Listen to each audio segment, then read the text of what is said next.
যাচ্ছি হংসেশ্বরী মন্দিরে পুজো দিতে। আর যখনই মন্দিরে পুজো দিতে যাই না কেন মনে হয় শাড়ি পরি।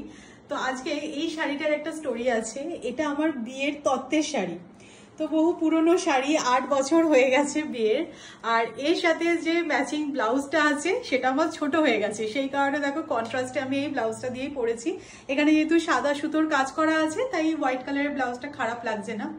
তো যখন এই শাড়িগুলো পরি ওই মেমোরিজ গুলো একদম সতেজ হয়ে যায়। তো যাই হোক, চলো আমি রেডি হয়ে গেছি। অবশ্যই তোমাদেরকে দেখাবো হংসেশ্বরী মন্দির, তোমাদেরকেও দর্শন করাবো।